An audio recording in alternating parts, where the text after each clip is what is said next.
Halo Sahabat Inovasi, jumpa bersama saya Irni Novita dari Badan Litbang Provinsi Sumatera Selatan dalam acara One Day, One Innovation. Satu hari, satu inovasi, tiada hari tanpa inovasi. Sahabat inovasi, saat ini inovasi menjadi sebuah keharusan. Dunia terus berubah, maka kita harus adaptif dan inovatif. Untuk menginspirasi, kami hadir dengan para inovator hebat dengan inovasi-inovasinya dalam acara One Day, One Innovation. Sahabat inovasi, kesehatan sangatlah penting dan harusnya itu menjadi tanggung jawab individu untuk menjaga kesehatan. Tetapi kita juga perlu meyakinkan bahwa kita sehat dengan pemeriksaan atau biasa yang orang sebut dengan medical check up. Apa sih medical check up? Yang penting yang harus dilakukan di mana saja atau di suatu tempat sehingga tidak menghabiskan waktu kita harus ke rumah sakit. Berbicara mengenai medical check up, kita telah kedatangan tamu Dr. Rahmat Taufan dari Rumah Sakit Umum Daerah Siti Fatimah yang merupakan ASN inovatif kita dengan inovasinya MCU atau Medical Check Up On-Site. Apa sih pentingnya Medical Check Up On-Site? Langsung saja kita sapa tamu kita berikut ini. Selamat datang Pak Taufan, saya panggil ya, di acara kami One Day One Innovation. Bagaimana kabarnya hari ini? Alhamdulillah baik, Bu. Baik ya. Terkait dengan inovasinya MCU On-Site, apa sih latar belakang sehingga tertarik untuk membuat inovasi atau mengidekan tentang MCU On-Site? MCU On-Site itu jadi medical check up. Medical check up itu pemeriksaan kesehatan kayak biasa. Itu ada dari pemeriksaan fisik, lab, ronsen dan lain-lain. Lengkap gitu ya? Ya, lengkap pemeriksaan, tapi on-site. On-site itu jadi pemeriksanya yang hadir ke tempat itu. Misalkan dari Balitbang butuh nih mau melakukan pemeriksaan, tapi tidak bisa meninggalkan pekerjaannya di sini. Betul. Nah, kami hadir di sini. Misalkan pendidik, siswa tidak bisa melakukan pemeriksaan ke rumah sakit. Nah, kami yang datang ke situ. Misalkan dia ada pembukaan untuk ajaran baru, kami yang datang. Misalkan perusahaan juga tidak bisa karena shift-shiftan. Nah, kami yang datang ke situ. Nah, jadi kita meminimalkan waktu melakukan pemeriksaan MCU, tapi juga jarak itu kita kita hapus. Jadi kita yang datang. Kita jadi jemput bola istilahnya. Ya, kayak itu jemput bola.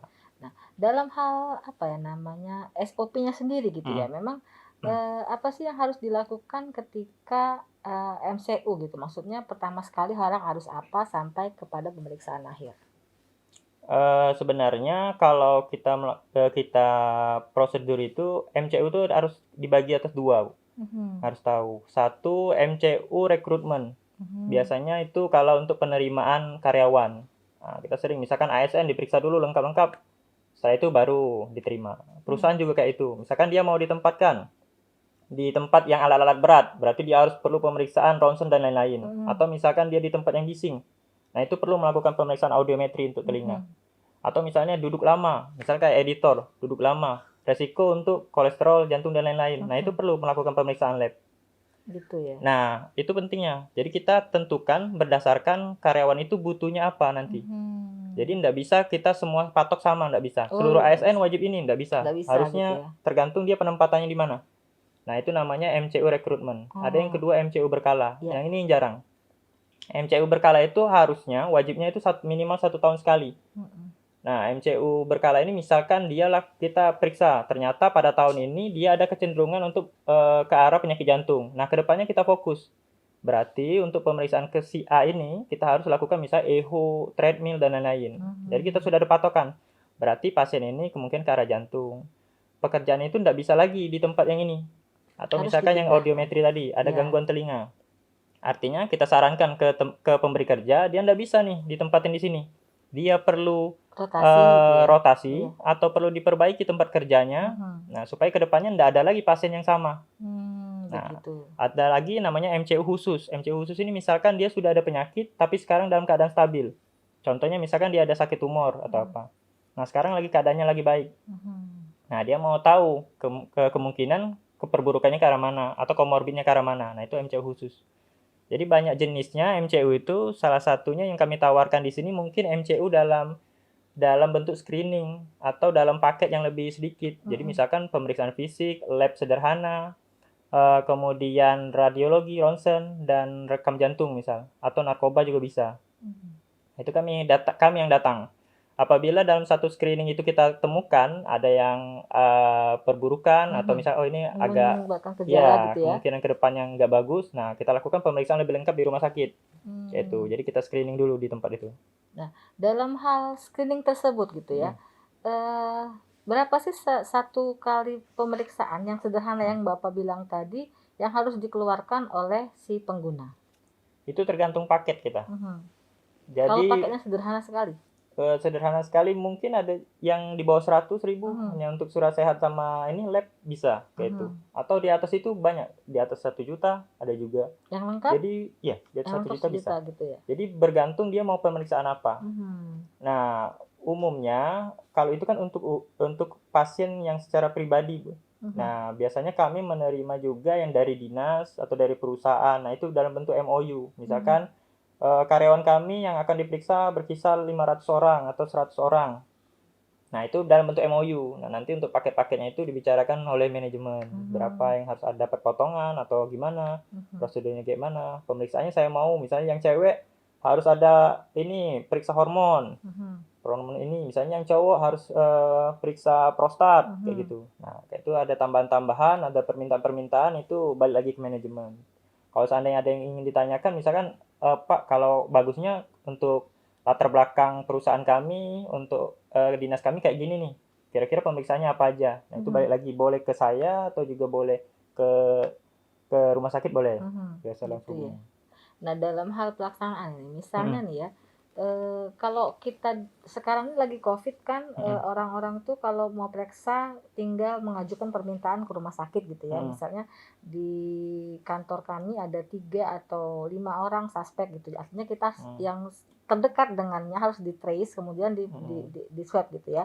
Itu permintaan ke rumah sakit dan ada pembiayaannya gitu. Tapi dari rumah sakit. Nah, kalau kita nih misalnya ada ingin mengajukan gitu ya, maksudnya tadi kan dibilang ada yang berkala gitu, ingin mengajukan bahwa pegawai kita nih mau periksa MCU gitu ya, mau di MCU ke rumah sakit. Nah, itu atas biaya siapa? Atas biaya apakah rumah sakit ada menganggarkan seperti itu atau memang harus dari dinasnya?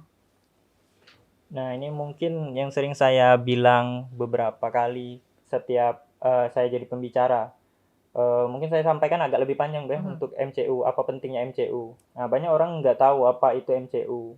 Yang taunya orang-orang kesehatan itu ketika sakit baru berobat. Padahal ada satu lagi sebagai pencegahan, datang pada waktu sehat. Jadi kita tahu dulu latar belakang atau komorbid kita atau faktor resiko yang kira-kira kita harus aware di bidang itu. Nah, yang jadi masalah adalah anggaran untuk pemeriksaan ini enggak murah. Nah, makanya setiap kali ada klien kami, terutama yang memegang jabatan tertentu, saya selalu bilang bahwa ini memerlukan biaya yang lebih banyak. Dan Bapak harusnya untuk karyawan yang lain atau bawahan-bawahannya, nah itu difasilitasi juga. Jadi supaya gratis. Jadi pemeriksaan itu dianggarkan dari kedinasan atau dari perusahaan yang terlibat itu. Jadi kalau dari Kemenaker itu pemberi kerja itu wajib memberikan pelayanan khusus untuk MCU berkala dan MCU rekrutmen. Jangan mau cuman menerima rekrutmen saja baru disuruh periksa sendiri, ternyata pada waktu diterima jadi karyawan MCU berkalanya tidak difasilitasi. Padahal di Kemenaker itu pemberi kerja wajib memfasilitasi MCU berkala. Jadi sama kayak misalkan yang duduk lama atau yang berat badannya berlebih atau misalnya ada faktor risiko yang lain, nah itu harus difasilitasi. Umumnya umur 40 tahun ke atas atau dengan komorbid itu wajib difasilitasi dari pemberi kerja itu. Jadi atau misal kita contohnya yang tadi, misal dia bekerja ternyata ada sakit pinggang nih, ternyata ada saraf kejepit. Nah itu harus difasilitasi dari perusahaannya, dari kedinasannya. Bahwa ini difasilitasi lewat BPJS Ketenagakerjaan. Kalau dia ada BPJS Ketenagakerjaan. Nah, saya sering tanya ke karyawan-karyawan di perusahaan atau di kedinasan yang honor-honor kayak itu, ada enggak difasilitasi oleh kedinasan untuk BPJS Ketenagakerjaan? Jawabnya enggak ada. Jadi untuk menjamin MCU ini udah nggak ada, Bu. Nah, saya mau katakan di sini bukan sebagai inovasinya, tapi sebagai edukasi apa itu MCU. Yang saya harapkan lewat dari podcast ini supaya pemberi kerja itu tahu kalau MCU berkala dan MCU rekrutmen itu ada kewajiban dari pemberi kerja. Nah, misalkan di Balitbang, berarti itu dari atasannya harus ini menyiapkan, dianggarkan gitu. Dianggarkan. Jadi misalkan akhir tahun ada anggaran berlebih, itu harus khusus untuk MCU berkala. Jadi yang usia 40 tahun ke atas atau punya darah tinggi atau kolesterol, nah itu disuruh MCU berkala. Jadi kita tahu. Nah, misalkan apalagi yang untuk yang megang jabatan kan jarang olahraga segala macam. Nah, biasanya itu kolesterolnya tinggi, Bu. Kami sering dapatkan itu. Pemeriksaan ternyata jantungnya sudah pembesaran. Nah, kayak itu. Nah, itu harus perlu untuk kedinasan itu. Sangat jarang, Bu. Bahkan hampir enggak tahu ininya, prosedurnya kayak gimana. Betul. Apa namanya prosedurnya itu ya. Nah, mungkin nanti kedepannya akan disampaikanlah ke direktur gimana kalau seandainya kita buat surat edaran ke dinas-dinas untuk mengajukan MCU berkala untuk karyawan-karyawan yang kira-kira ini punya komorbid. Betul. Nah, atau misalkan Bapak Gubernur nonton, Pak Hermanderu, Pak kalau seandainya Bapak nonton, saya punya pesan Pak, ini untuk karyawan ASN yang terlibat yang membantu pertumbuhan Sumatera Selatan, tolong difasilitasi untuk MCU berkala, Pak. Jadi supaya tahu sakitnya ini kira-kira ke arah mana. Betul. Supaya digratiskan untuk melakukan MCU. Nah, jadi lebih senang kita kerja. Jadi tahu misalkan kita resikonya ke arah ini, artinya kita tidak bisa di sini. Nah, mungkin itu Pak Gubernur supaya diwajibkan kalau bisa untuk seluruh karyawan lah, ASN, honorer dan lain-lain. Yang terutama usia 40 tahun ke atas atau yang komorbid. Nah, untuk juga perusahaan-perusahaan yang terlibat khususnya di bawah daerah, provinsi. Nah, itu juga diwajibkan supaya melakukan pemeriksaan MCU ini. Nah, banyak juga perusahaan-perusahaan yang tidak menjalankan MCU ini, Pak. Untuk sekolah-sekolah juga bisa. Untuk anak-anak remaja juga kayak gitu. Jadi kalau bisa MCU ini dijalankan. Gitu ya, himbauan ya. Himbauan. Jadi ya. Nah, dalam hal pelaksanaannya gitu ya, ada nggak sih kendala-kendala ini? Kan onsite itu artinya membawa pelayanan lebih dekat. Tentunya kalau kita mau ke sekolah-sekolah tuh membawa apa namanya, satu tim gitu ya, ke sekolahnya, ke tujuannya. Itu apa sih kendala yang dirasakan? Kendalanya dari tempat biasanya, Bu. Karena tidak semua tempat yang kita akan kunjungi itu sesuai untuk melakukan pemeriksaan. Misalkan ruangan tertutup. Untuk ronsen gitu ya. Iya, ronsen. Makanya dari kami biasanya menyediakan sendiri. Jadi bed khusus untuk melakukan pemeriksaan onsite. Alat-alat itu digunakan khusus untuk onsite. Jadi tidak semua pemeriksaan bisa dilakukan di onsite. Jadi kalau lanjutan ke rumah sakit gitu. Ya, jadi kami misalkan mereka minta apa, kami lihat dulu bisa tidak kami lakukan di tempat itu. Jadi kami survei dulu tempatnya. Sama kayak kami melakukan pemeriksaan swab juga kayak itu. Kami lakukan pemeriksaan, kami survei dulu ruangannya segala macam. Ini kira-kira kalau kami lakukan pemeriksaan sini menyebar enggak dropletnya gitu. Nah, satu-satunya rumah sakit yang melakukan survei itu cuma kami. Kalau yang lain langsung aja swab-swab. Iya, gitu. Kalau kami lakukan pemeriksaan survei dulu, memang layak atau enggak, MOU-nya pas baru lakukan. Gitu. Jadi enggak sembarangan. Baik. Nah, untuk kedepannya, harapan kedepannya terhadap inovasi ini dan terhadap apa namanya pemeriksaan lanjutan. Harapannya ini kan MCU onsite ini kami buat sebelum COVID itu datang, Bu. Jadi kami benar-benar pengen supaya mengenalkan MCU itu apa. Nah, dalam bentuk onsite. Karena level pengetahuan kita akan MCU ini sangat-sangat rendah, jadi di bawah. Kita enggak tahu apa itu MCU. Betul. Nah, jadi kami lewat inovasi ini kami pengen supaya orang-orang tuh tahu apa itu MCU, gimana prosedur untuk mendapatkan itu, terutama kalau gratisnya gimana, siapa yang bertanggung jawab, kedepannya kami harus gimana. Nah, itu lewat MCU onsite. Jadi kami ketemu langsung, gimana Bu kalau seandainya sakitnya ini, kami harus pemeriksaan apa. Nah, itu kami ketemu langsung. Nah, harapannya seperti itu. Yang kedua, memberi edukasi bagaimana kalau seandainya ke depannya ada penyakit. Nah, mungkin saya informasi juga ini sebagai edukasi. Pentingnya BPJS Ketenagakerjaan. Nah, jadi kewajiban pemberi kerja itu menagih atau mewajibkan karyawannya itu punya BPJS Ketenagakerjaan. Kalau ASN sama TNI Polri itu wajib taspen dan asabri. Jadi semua kegiatan ataupun pekerjaan yang memunculkan penyakit, jadi artinya penyakit akibat kerja, itu wajib ditanggung oleh taspen, asabri, ataupun BPJS Ketenagakerjaan.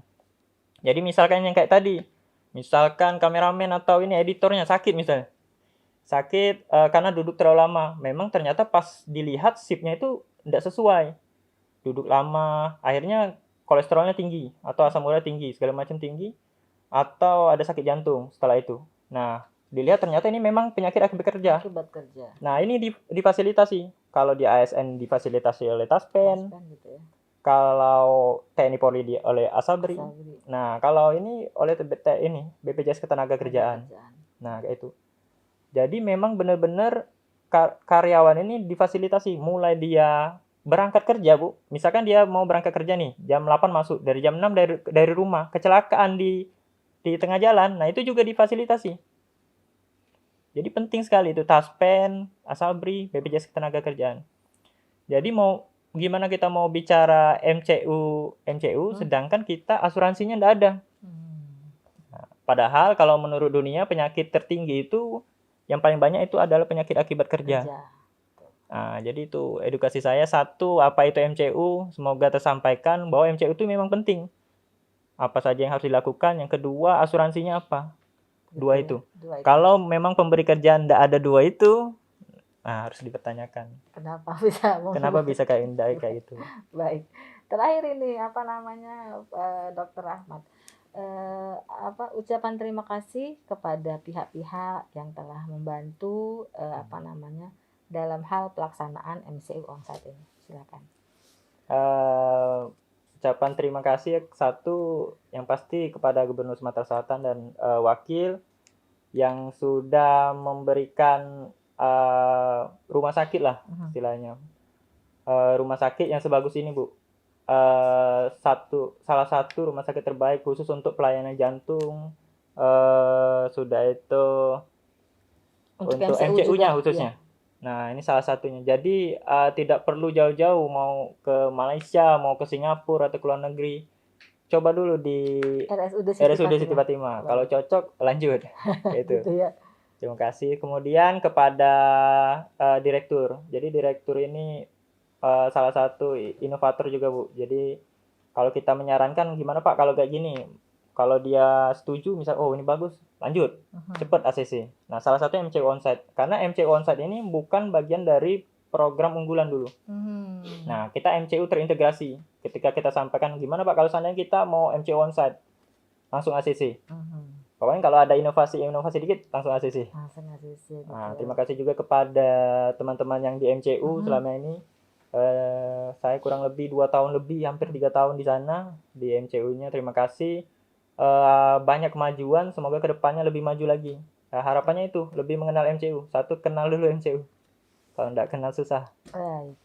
Terima kasih atas kehadiran Pak Dr. Rahmat Taufan dari Rumah Sakit Umum Daerah Siti Fatimah dengan MCU onsite. Mudah-mudahan harapan Pak Taufan tadi ya bisa dilaksanakan, bisa didengar oleh gubernur sehingga nantinya setiap ASN, setiap OPD bisa menganggarkan sendiri untuk memeriksa atau menjalani pemeriksaan MCU ke RSUD Siti Fatimah. Artinya kita prepare atau lebih mengutamakan pencegahan daripada pengobatan.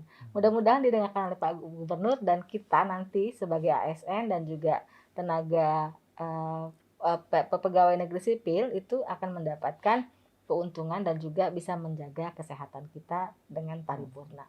Untuk informasi lebih lanjut, Anda dapat like, subscribe, and comment di YouTube podcast kami One Day One Innovation. Jangan lupa kita juga punya jurus 4S, setiap orang adalah inovator, setiap masalah peluang inovasi, setiap solusi harus sinergi, dan setiap inovasi harus konkret hasilnya. Nantikan kami setiap hari di YouTube podcast kami. Sampai jumpa pada acara selanjutnya dan salam inovasi.